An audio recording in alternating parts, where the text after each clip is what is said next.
Welcome everybody to the June learning journey. And really, as our team came together and started to think about what we could do today, it seemed like a very good time for reflection. And as we've been talking since February, we've looked at what are change makers and social entrepreneurs and others in this space? What are they doing? How are they experimenting? And so Hanai, Faith, Constanza, Laura, and I have been watching this and thought one thing that would be really important to do is to really reflect and talk about what we've been seeing and what we've been thinking, but really looking out at you, realizing that we all collectively have so much to share. And so what we wanted to do today is to take the time to do a bit of deep listening, which is that we'll share some reflections and go around the room. So through the hour, we'll look at how we want to build, where we might find some skepticism here, where we could see some potential opportunities, where we feel like the most powerful have come in and written so many rules already. And so there's no agenda. It's really a time to listen to one another. And so to then let me just stop talking so that we can get the group conversation going. We're going to start with Constanza and then me. Then we'll open it up and then ask Hanai and Faith to also chime in. But I think we all feel most of all, we'd love to hear your thoughts as you think about these issues. So Constanza, over to you. Thank you. And the way deep listening works is not very complicated. It basically means one person at a time talks and shares what they are thinking for no more than, let's say, a minute and a half. And everyone else just listens. And then that sparks the next contribution related to what you just heard or not. And we can do it popcorn style, without calling on each other. We also have a couple of prompts should we get stuck. And yeah. And since I go first, I feel like a little bit, I always feel more comfortable after others have spoken before me. But as we were talking yesterday and reflecting on these, I think it's our 8th session now, and on what we've learned during the sessions and in between. And outside of this context, I was reflecting on, I started following a lot of Web3 folks on Twitter and Discord and so on, and going deeper into this universe. And as I think most of you know, so if crypto's crashing, there is a lot of, upheaval in the space right now. And all the critiques of Web3 are very empowered right now to sort of contribute their opinion. And one criticism that is always being leveled against Web3, it's like it's a solution in search of a problem, right? That's what people usually say, basically meaning there's no real use cases. And what I thought and I am taking away from our deep dive scene, from all the conversations with fellows and with mutualists we've had, is, these are for me the use cases. These are because folks don't start with enthusiasm about a tech thing. They start with falling in love with a social issue they want to solve, with a systems blockage, and then, engineer backwards from there. And then, whatever technology is fit gets being incorporated into the solution. So somehow a thought for me was, there are all these use cases that we just don't hear about, and most likely because they don't have to do with making money out of speculative, investments or flipping NFTs, but they have to do with empowering communities and with trust.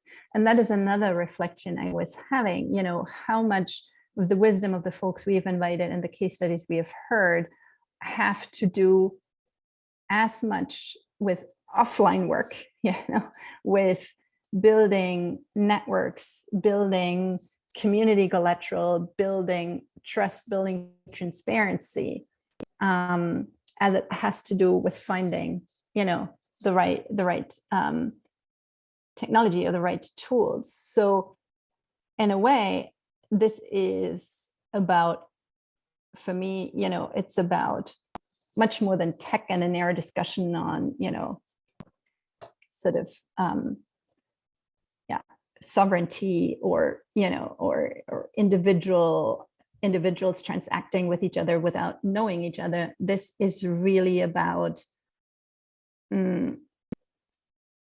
putting networks in charge to create new assets. I'm thinking of the Indonesia case where communities build their blockchains, are empowered, to hold their data, and therefore can transact with banks and insurance companies as a collective in a new way. Or it has to do with communities preserving the value they create. So I'm thinking of Ronaldo's case about sort of creating tokens and coins that allow communities to reward each other. And so this whole sort of social fabric, relevance for a Web3 discussion was so strong, sort of in the center here. And it's vastly missing from anything that you read on Twitter. Yeah, so that is the first reflection I wanted to share. Okay, I'm going to just quickly jump in and then we can really get to the conversation. I would say there are so many reflections, but the one that has really stayed with me was our last one with Daniel Huang talking about self-sovereignty. And I know Andy, I think, kind of had a similar reaction that I did. I kind of feel like sometimes in this space, it's not that people are fighting, they're not even in the same stratosphere having a conversation.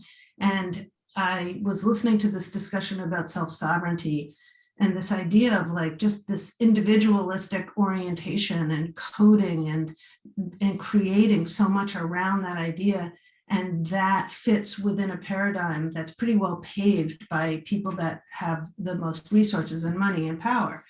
But it really made me feel like that shouldn't be a contradiction, but it is, and that we're not spending the time looking at the collectivity and how we're building it out. And I think, people like Nathan and a lot of other people are starting to try to have that conversation about how do we do that with co-ops and DAOs. And we're just doing deep listening, so I really want to keep it to a minute. So let me just stop here and, leave this open for you.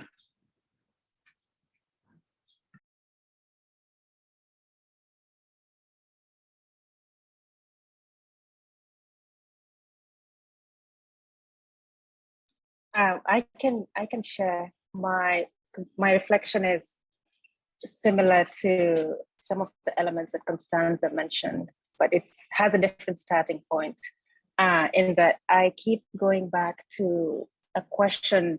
I don't remember who, but someone brought up at the very first session that we had about given this idea of tokenization and little rewards for participating in community, is there a risk of this whole thing kind of displacing other incentives for people to participate in community?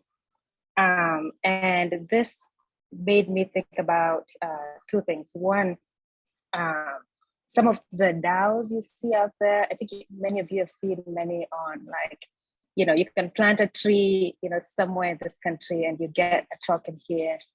And it allows many people to participate. But then when you think about these complex problems we face in the social impact space, it needs a lot more deliberate collaboration where people come together to create more long-term and impactful solutions. And the other element here is that at the core of it, Web3 gets rid of the need for trust. But then if you think about these complex social problems, people need to be able to trust each other and collaborate together. You need this human component. And I think we saw that come across in some of the examples of our fellows. It's not just, abstract data points and people getting rewards for clicking on things. You actually have to engage people. You have to embed the tech in the societal fabric. So these are the threads that keep coming up for me from these sessions.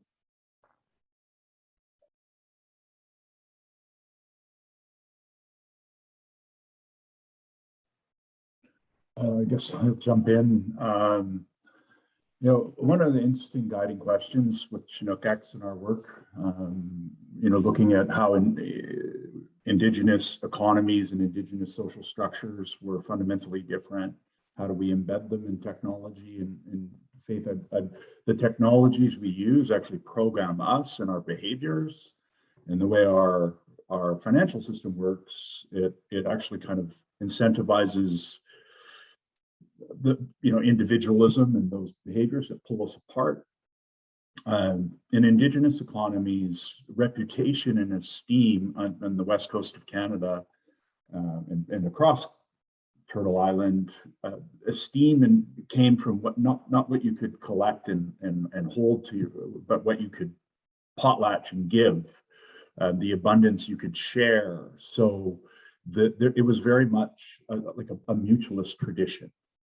And it was very much about how and the social health of the group was measured by how the most vulnerable were cared for. These were the tenets, and we're working with a really phenomenal friend named Carol Ann Hinton, who's released a book called Indigenomics around indigenous economies. So we're using these as guiding frameworks in our Web3. And we're really worried about the hyper-financialization that crypto has done, like speculative finance. That's what we've seen. And a lot of these players are falling off in the space. I guess Web3, Don Tapscott is a writer based in Toronto, and he likes to call it the internet of value.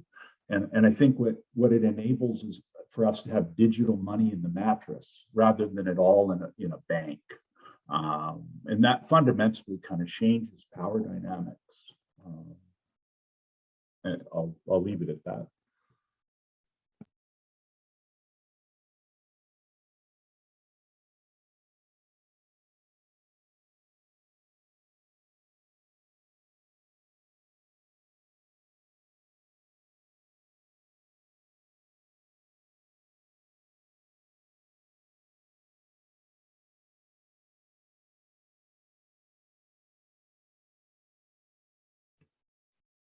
I can jump in with some reflections.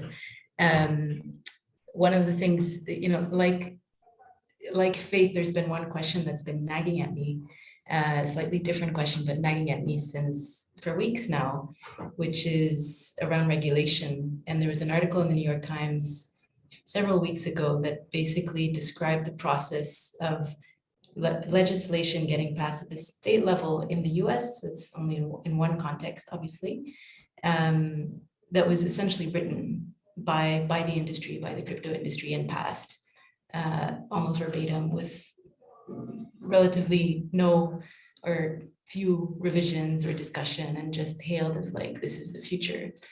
And this obviously is not a pattern that's specific to crypto or to this industry. I think this is a pattern that gets repeated in many geographies, many governments, and in many industries.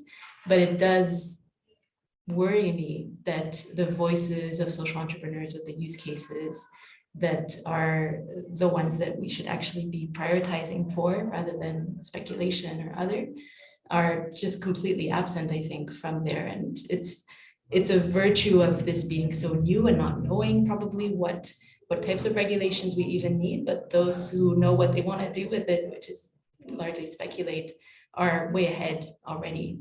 And so my question is what are the regulations that social entrepreneurs think we would need for this to be put to good use, and or at least mitigate the potential bad uses? And how do we get those voices in the room?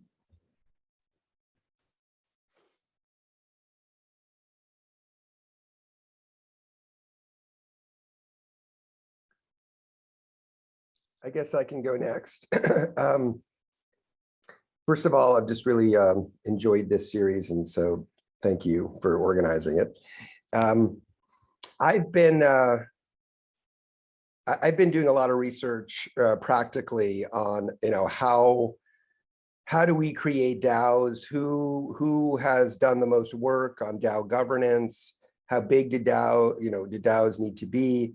And I've learned that there's a tremendous amount of work that's kind of happening behind the scenes that no one's talking about, but of people who are actually experimenting with collective governance. And how do you take a whole ecosystem of different actors, organize it into different kinds of DAOs, and then enable it to kind of govern itself.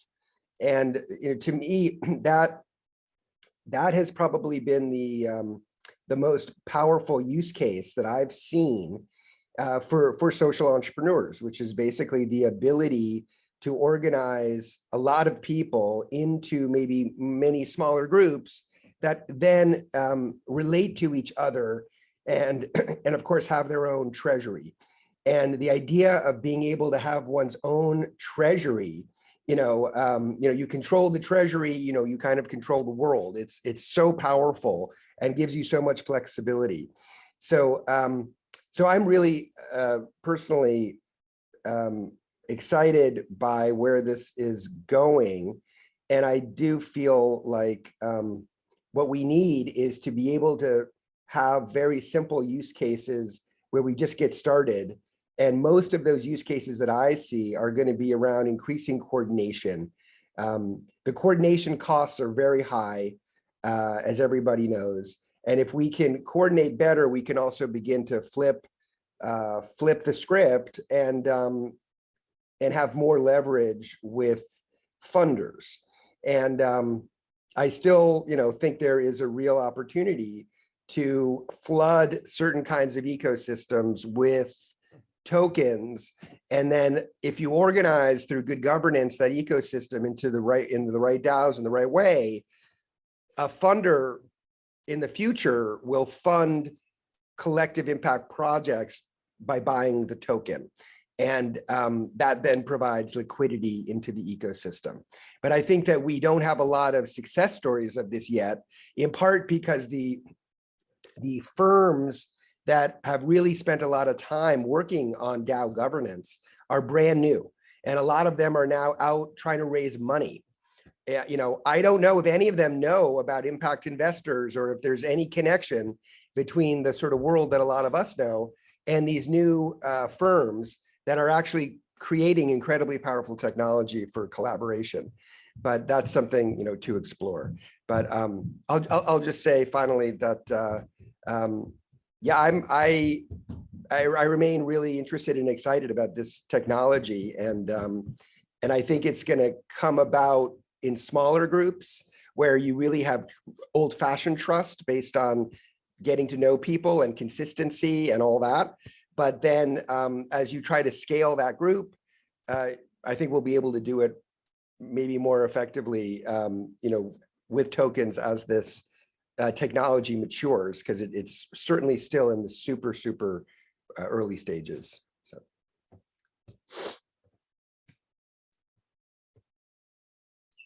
I can jump in. I, interestingly enough, sort of as maybe a foil to Ben's enthusiasm, I remain quite skeptical about a lot of the affordances that decentralized tech offers. And I do think, so this series has been really interesting for me because I think one of the key things that needs to happen is the sort of bridge building that a lot of us have alluded to. So like, tech tends to be fairly, especially this community tends to be fairly siloed, and how can it relate to things that are happening in the social good sector? I think Daniel's presentation was a real reminder for me for that, because that, as Sarah pointed, it was sort of like the things just seemed like they were talking like not even in the same sphere. I mean, you have something that people think is based on a cooperative structure, but it also, purports self-sovereignty over everything else. Like these two things just, are apples and oranges to me. And I'm not saying that they necessarily are, but the current positioning seems to suggest that they're on different trajectories.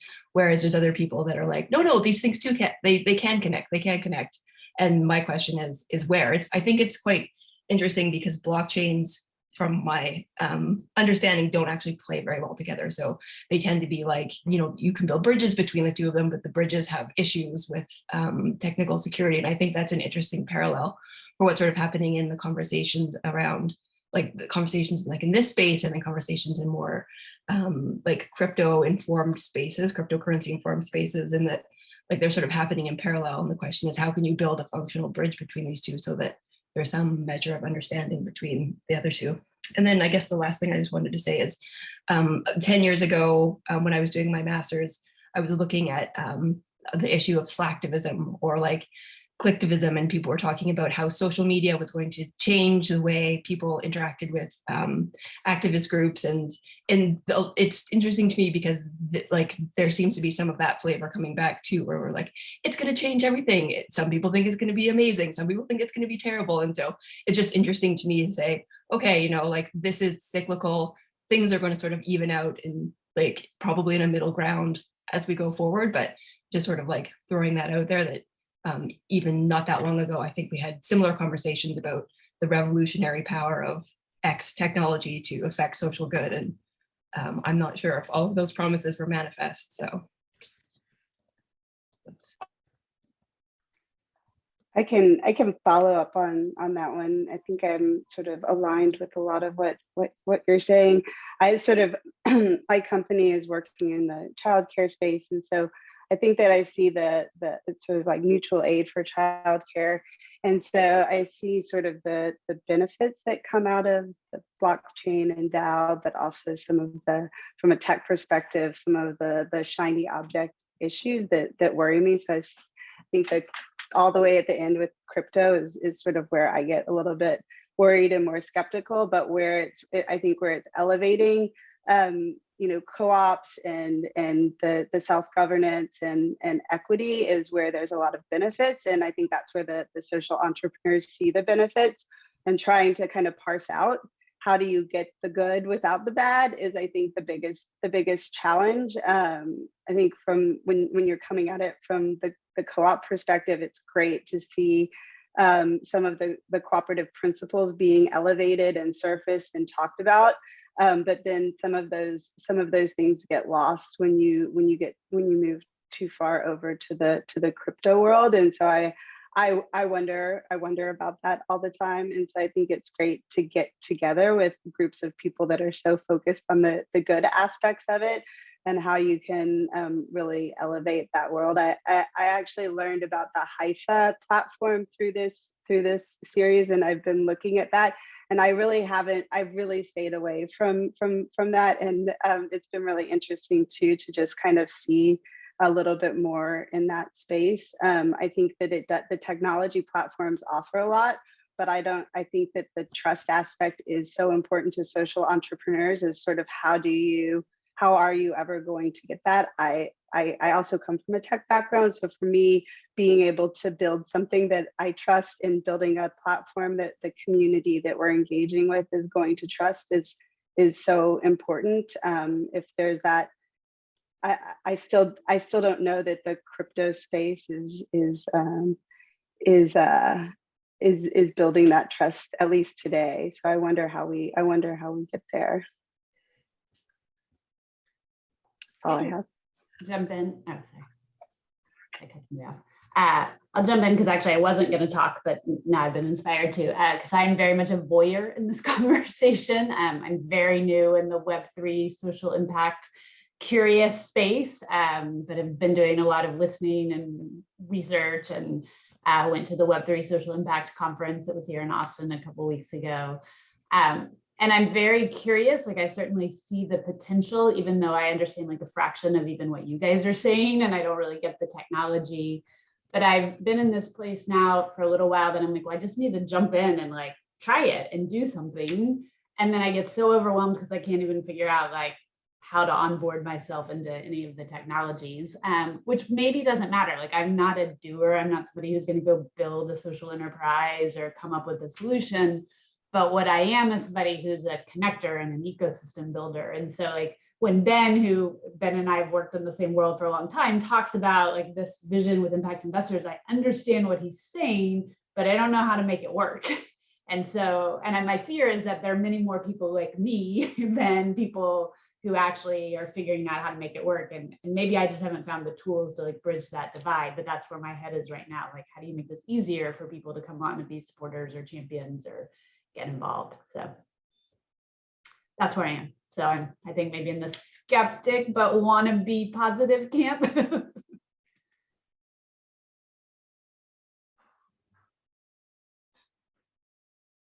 And also, if I just haven't found the like social entrepreneur 101 onboarding to the crypto world, somebody could just send it to me.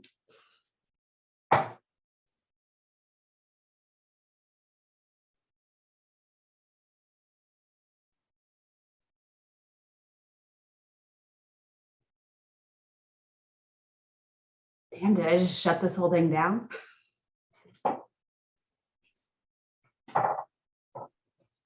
I go again. Just picking up what I think you said, Leslie, around trust. So, so if you, what you said, Jenny, about going to conferences. So I remember I went to, early on, I went to, some of the, Web3 workshops, and it was all kind of developers talking about, how great these end-to-end encryption systems are, and sort of that, there's immediate trust in the system, and they are doing work, for instance, with the, US government about sort of issuing, visas and green cards and so on, and via encrypted and on-chain, tools. And I remember asking the questions, I'm not an American, so I'm familiar with all this immigration system, and it's really terrifying. And so what happens if you put the wrong content into that super end-to-end encrypted system? It can still be the wrong content in there, or there can be mistakes made, but the encoding is right? And so nobody had an answer for that. And I think when we are theorizing trust here, which has come up over and over and over again, it points to this importance of communities, sort of a collective knowing what goes in there and vouching for it, right? Sort of that is how, when blockchain architecture gets built by communities, I'm referring again to these Indonesian rice farmers, right? They all know, yes, that is really my neighbor's field, and that is also my other neighbor's field, and I know that this is correct, and therefore, as a collective, we trust each other that the information in there is transparent and and useful. And that is when you build something that is of value and that can convert informal possessions into recognized assets. But if you don't have this community and this collective control, then it can be abused a lot. And so there's putting power in the hand of the people to govern the tech and to sort of put this around. It's just, I think the social sector understands this really well. And I found this to be blatantly absent in and at least at the SIF, developer space I went to and had some insights into.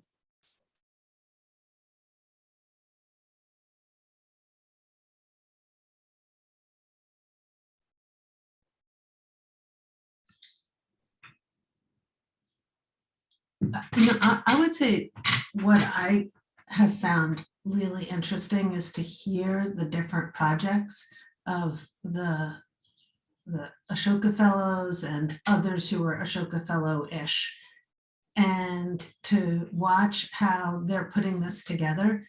And I think it is such a new field. And if they're, and so that I would put that in bucket one.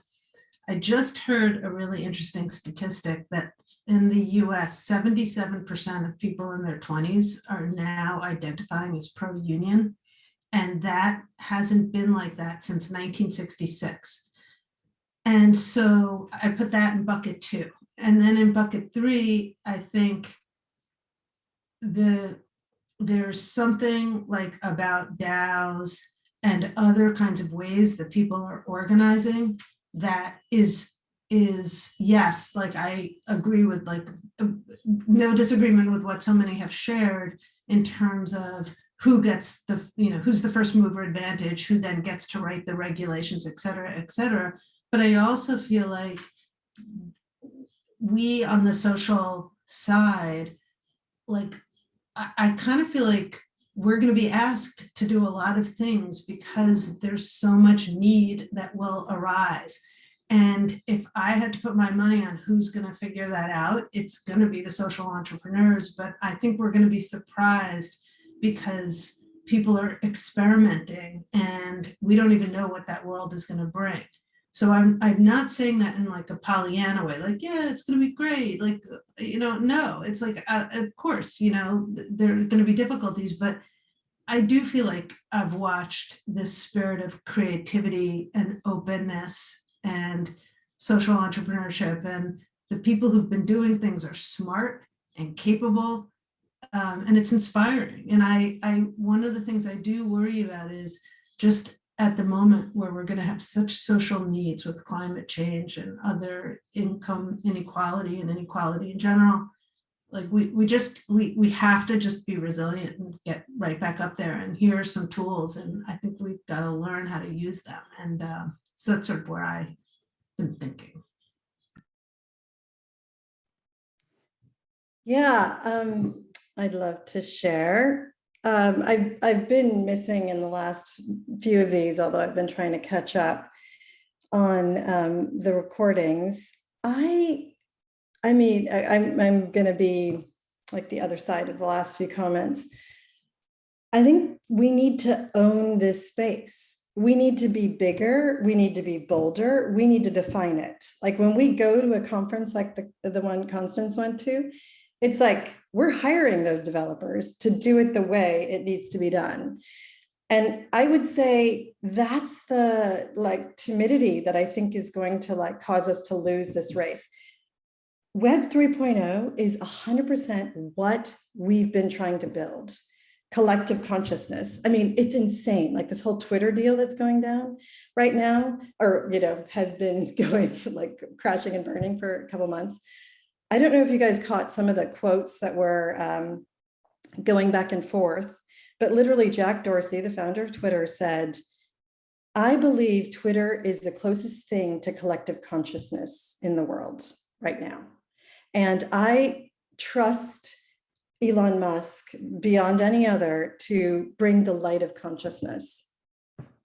This is the way that they are thinking, right? Okay, so fine. Like we're talking about consciousness now. This is our opportunity to create collective consciousness. This was the original idea for the internet, right? It was the original idea was to create this way for like information and resource, all of these things to flow. And it's, Web 2.0 like did really good job of like centralizing it, creating $1 trillion search engines and social media empires. And everything that's like fundamentally like the backbone of like what Web 3.0 is supposed to be is for us. It's for us. It's like, it totally creates the decentralized world where we're creating collective benefit. And I think we need to, what I would say is create that really bold vision, get like some power players to fund it in a big way, and like own the future. Like we need to do it. And I feel like we need to do it in a way that's just like, it's not like we're gonna, go forward and break things. I don't think we need to. I think that we're gonna test and learn and be humble about what it's gonna create.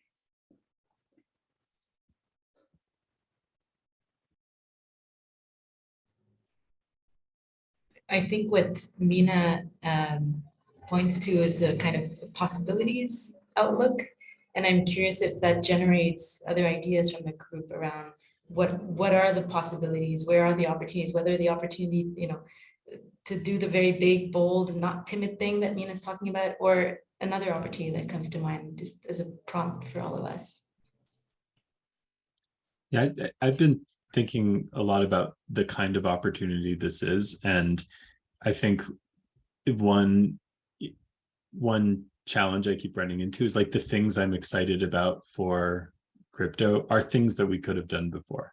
And this is something that I think those of us particularly coming at this from a progressive perspective, like there's so much hype out there saying like this is totally new, this is like transformative technology, and there is a respect in which it is, but the things I want, economic justice and shared ownership, shared governance, commons, these things are things we didn't need these tools to do, and I think we need to hold that and own that, but at the same time somehow be able to also embrace some piece of that, I think, that really powerful optimism that also says this is a new opportunity, this is a new chance to step in and encode this transition with the values we want to see here. And the policy question, which was raised earlier, I think is a really great example of that.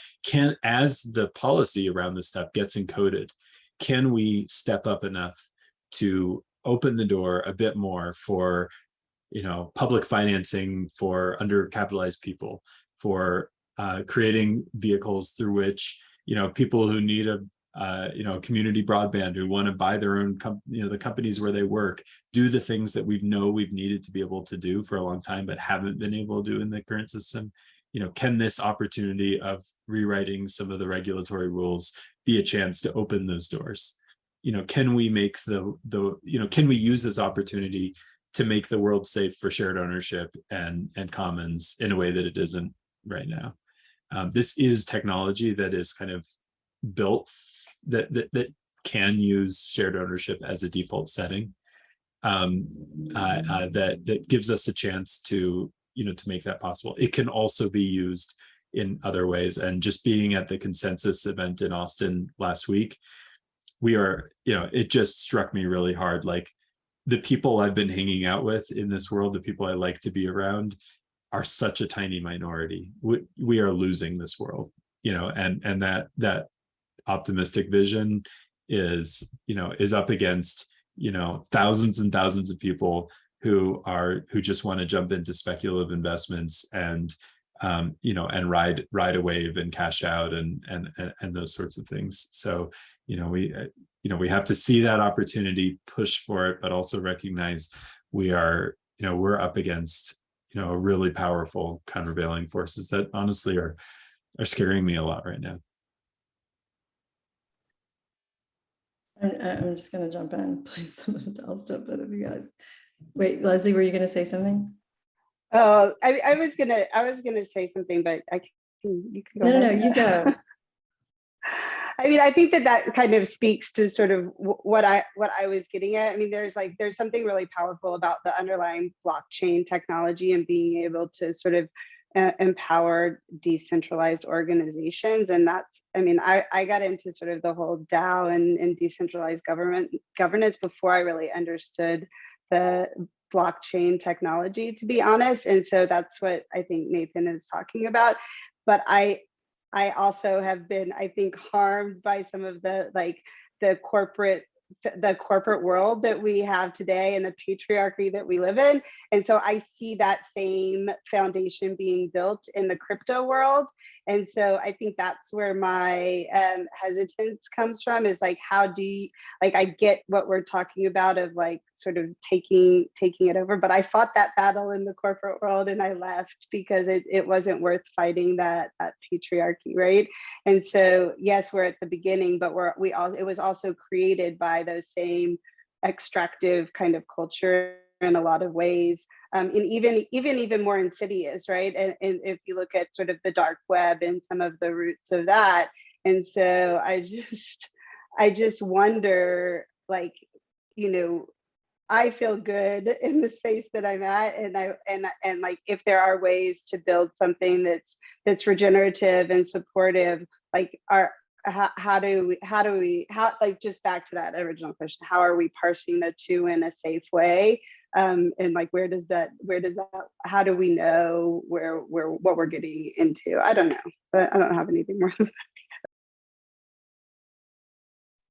Yeah, I mean, I totally hear that and really agree with Nathan. It's like, okay, every single like revolution has been co-opted by the powers that be. I mean, we could have done all of this. Like the birth of the internet was supposed to have allowed us to do all of this and create this collective infrastructure.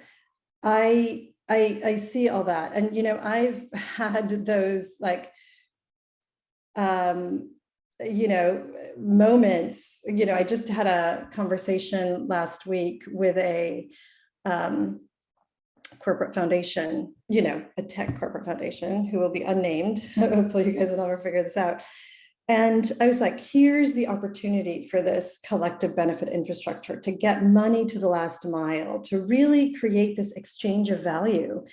People are doing incredible things for the collective benefit, planting trees, planting mango, all of these things. Let's just like run money through to the last mile, like change the way money flows, right? Like create a new, of course, you never want to talk to a corporate foundation about like systems change, but you know, it was like, here's an opportunity for you to achieve the goals that you have and have this be an exchange of value versus, you know, charity, because that's what it is. Like there are things of real value that need, you know, should be magnetizing resources, right?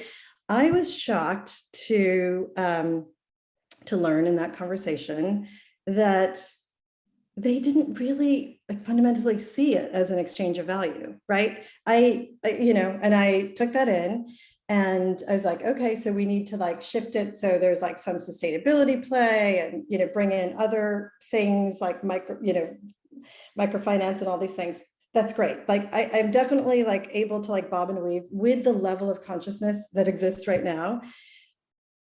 And I really think that the way to subvert all of that is to find like someone in the powers that be, like, you know, whoever it is, who's able to like play big to create this. You know, I'm like, regulation is great. All these things are great, but I'm always like, let's make the alternative so attractive, like the socially good alternative, so attractive, so big, so magnetizing that, you know, we don't have to be the, you know, on the sidelines saying, no, you should do it this way. You know, we're like, no, we've created it and it's better than anything you could create. And we need like money to do it. And I kind of like back to what I think Ben was talking about, which is let's get like some power players in the room and say, here's our pathway, right? First, we're going to,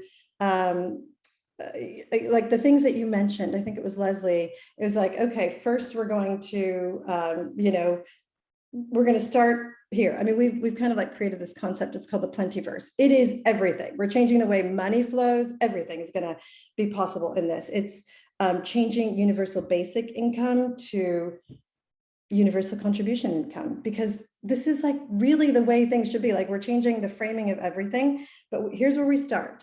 And here's, you know, like, and here's the next step, and that's going to unlock the next step in the journey. But to create that narrative of what's possible and to start now. Okay, that's it. Stop playing. Well, I love that call to action. And I feel like whenever we're in a sort of Ashoka sponsored conversation, at some point, we move from, you know, over intellectualizing the issue to then thinking about how do we, what do we do? What do we actually do? And I'll just note that, you know, so much of social change happens when you bring people together and they create a certain energy and a certain electricity that creates ideas and creates that momentum to then go and do the work to turn those ideas into reality. So it's really about bundling people together in some kind of a container. And, you know, in the corporate world, you can do that. Everyone's in the same organization and you can create those conditions. It's always a challenge in the social sector because we're, you know, we want to be collaborative, but at the same time, we operate in a resource scarce environment. and they're limited funders, and many organizations don't have really vibrant business models that don't depend on funders. So what do we do? And to me, while I don't claim to understand it 100%, but I guess my intuition is telling me that a token, is a way of binding together energy and keeping it and sustaining it. And the challenge is that so much money is put into bringing people together, and then the container to harness that energy is never, ever built. And then the organizations leave because the funder money runs out, and they haven't left a container for all of the human capital and people and ideas that they have assembled. And certainly for those of you who have worked in international development, this happens all the time. So I'm just looking at our Zoom screen, and to me, it's like, okay, the Zoom screen has a nice container. We're all contained for this very short moment together on this screen. And I'm just wondering, I mean, if we all had some token, and that token, allowed for the exchange of value, and if I were able to help you get what you needed, that might actually, support the token, and more people would want the token.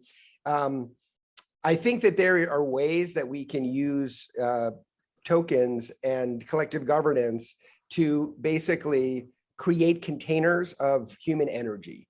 And to me, as someone who kind of has not a lot of confidence right now in top-down change, but has confidence in bottom-up change, to me, that's where there's a huge opportunity, is using this technology, which is really a network. I mean, currency is a network. That's what it is. And it shows that you're part of a network. And we have a lot of different networks that are very, very loosely affiliated, but we actually don't have any technology that bridges all of the social innovation networks that are out there. And so in a way, our collective power is dissipated as a result. And so, I just think that, I'm very interested in sort of ideas for how do we ensure that there remains some center of gravity for this conversation.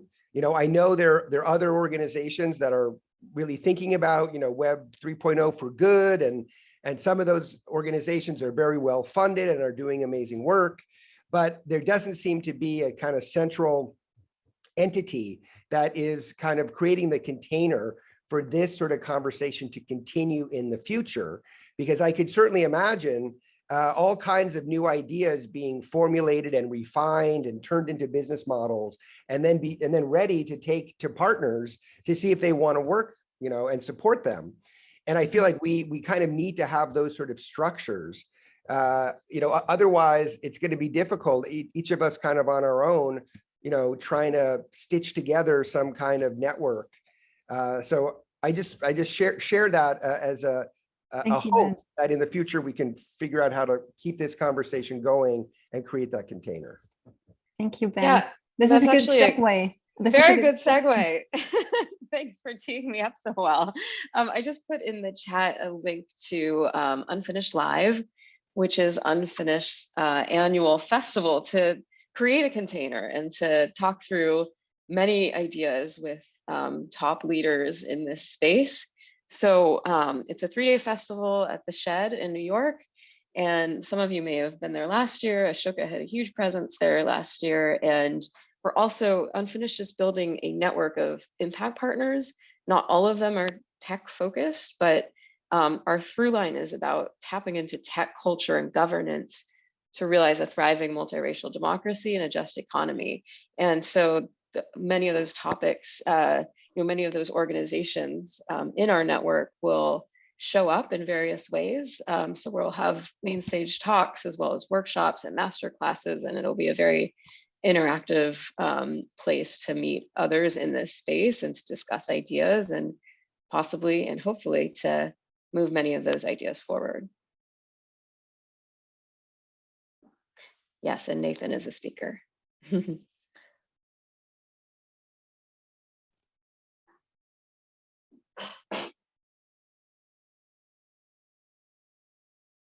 Yeah, thank you, Unfinished, for doing that and for enabling this learning journey also.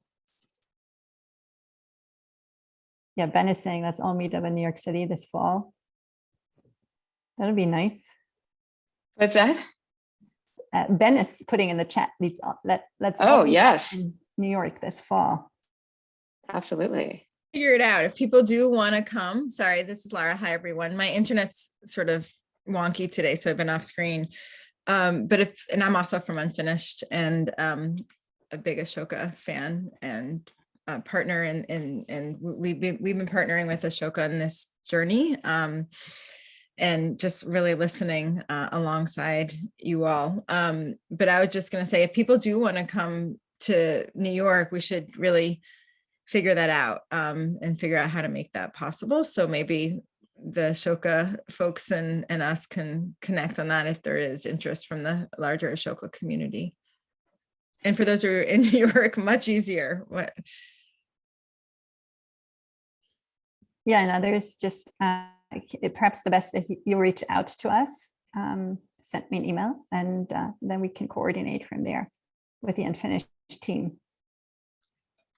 Sounds great.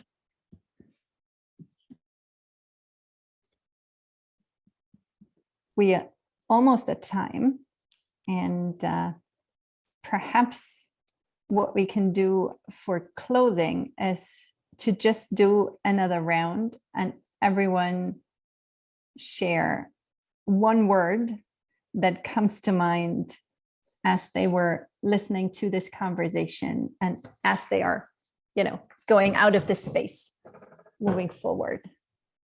And then we wrap up for the summer break. Are we wrapping up for the summer break and then continuing, or is this our kind of closing reflection time? I think for now it's our closing reflection time, and then we're going to see after the summer.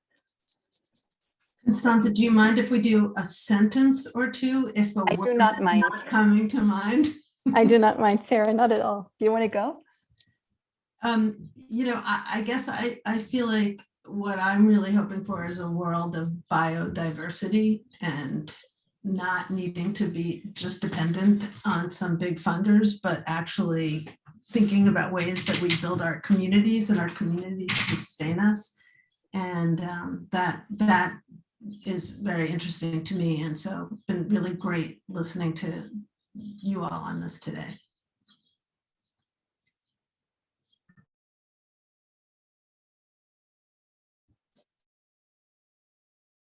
Actually, this is a beautiful sentence, Sarah, to wrap it up. It's hard to go beyond that. Biodiversity is such a good word to describe many of the things that have been said. So perhaps that's the wrap up.